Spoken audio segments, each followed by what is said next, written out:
Hey everybody, it's Sam. This is my initial video for Module 5, and today I will be talking about my learning activity experiences, uh, and I focused on males and those who have a disability, and specifically brain injuries.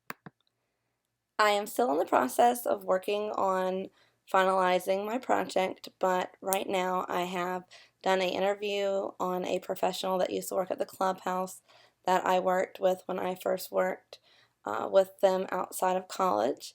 And then I interviewed a survivor's mother, and I know her son very well. He also is a member at the clubhouse, and I have worked with him outside of college when I volunteered with them last semester for my project as well for the previous class for this, and then also working a little bit with him this semester as well. Then I have attended a support group, then I'll go a little bit more detail with that. And then upcoming this weekend, I have a brain injury walk. It's called the Walk and Roll-a-thon. So it's geared towards anybody that's able to walk and roll. So that'll be nice and interesting to go to. Never been to it before.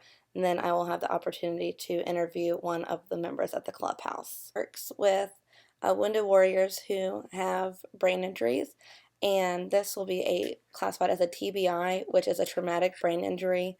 And this is also the type of brain injury that the members that I have worked with at the clubhouse have. And a TBI is, let me get the definition, is when it occurs when a person has an injury to the brain from an external force after birth. And some examples could be an accident, a fall, and a car crash. And like I said, Lewis also used to work at the clubhouse, and I know him from when I worked with him prior to my experience here. And he talked about how not only does it affect the person who has the brain injury, but also their families. And I think that's an interesting approach that some people may not think about when someone has a disability, regardless of what type of disability it is. And what I thought was interesting about his was that he talked about that they are patients and are back in the real world. And when you talk about the real world, how they're going to adjust to after their brain injury, and then also realize that they weren't like this before, so how to identify with how they were before and then how they are now are afterwards. For my second interview, I interviewed a survivor's mom, and we talked about what it's like how life is now, and we talked about how um, independence is a big issue because her son is not able to do what he was, and his story is that he had a bike accident. He was a professional bicyclist and had an accident in one of the races, and so now he is not paralyzed, but not able to use his right arm, and sometimes struggles when it comes to walking. But some people do when they're at the store.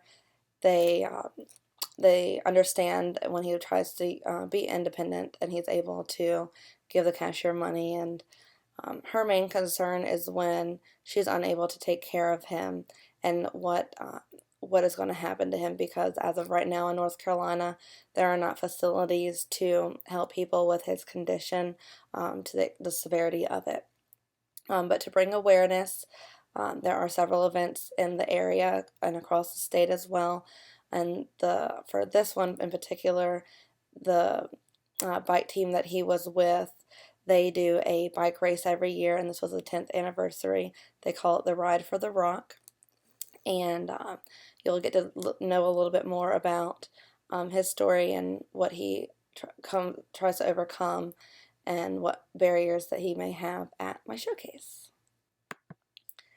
And then for the support group, they do this about once a month, and it's member-led, and people in the community are allowed to come, including the caregivers, and they discuss they discuss what is going on in their lives and how they feel about circumstances of their lives, and they're literally support for each other because they all know what each other are going through, and there are other support groups in the area at WakeMed that people are able to go to as well. And just to touch on some barriers that people might encounter, um, loss of independence, the ability to move, how people interact with them in public, conversation, and also employment. So when I do my presentation at Showcase, you'll be able to learn a little bit more about that, and I look forward to hearing about everybody's projects, and I am looking forward to also seeing the final presentation at Showcase. Have a great night.